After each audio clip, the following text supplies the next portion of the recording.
Okay, so you've covered all the facts, you've answered all their questions, you've done everything they've asked you to do. What could make your proposal even more compelling?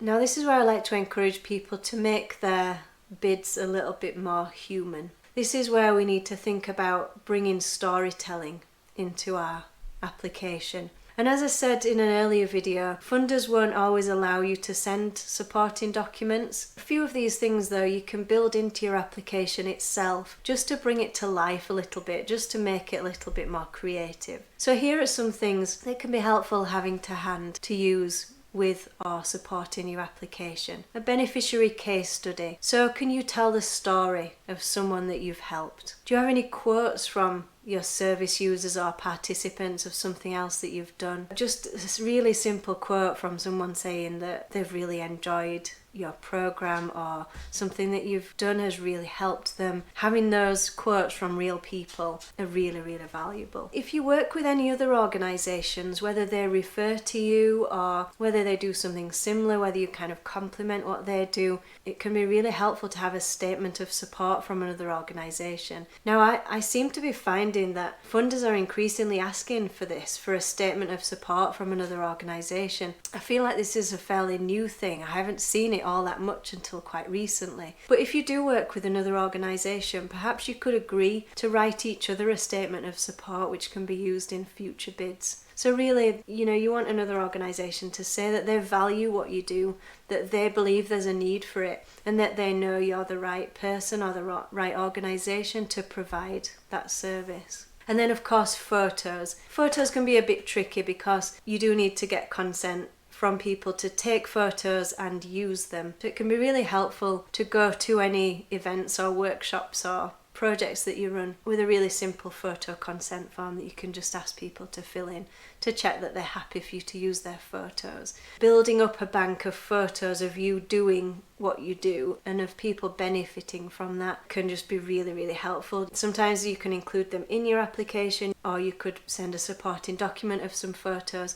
You could include them on your website or on your social media and then just send links to those. So if they want to see that human side of what you do, you've got somewhere you can direct them to so that they can actually see that taking place. So I like to think of that as adding the sparkle, the case studies, the photos, the lovely quote from someone who just couldn't have got to where they've got to without what you do. But funders quite often need some other more formal supporting documents as well, so I'll just run through those as well. So even though it's a bit of a chore to do, having these supporting documents in place as early as possible will do a couple of things for you. It'll make you and your organisation look more professional, stable, organised, trustworthy, and most importantly, a safe investment for those funders. And secondly, it'll make every bid from now on a lot easier to write, because your policies and things, yes, you might update them every year, but essentially once they're done, they're done. So which supporting documents is it worth you having prepared, ready to send with your application? Of course, every funder is different and you certainly won't need all of these from the very beginning,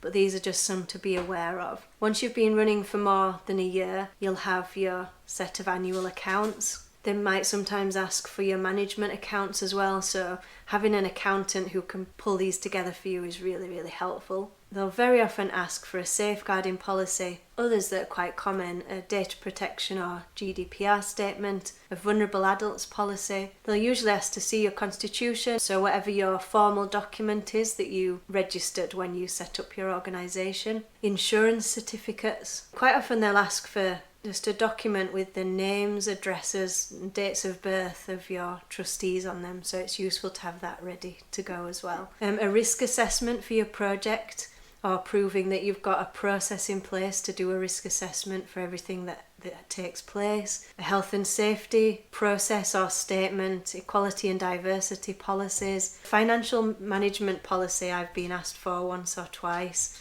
volunteering policy, and then if you do employ any staff, you'll have another set of policies that go alongside that to do with recruitment, leave, disciplinary grievances, sickness, redundancy, retirement, all of those things. So my advice would be to get some of these policies and official documents in place early on in running your organisation, so that as you move forward, not only is it easier to apply for funding, but the work to do that becomes more fulfilling and less kind of tedious, and you can just focus on talking about what it is you do and why you love to do it. In the next video, I'll finish with what to do when you've put all that work into applying for funders and you get rejected. So I'll see you there.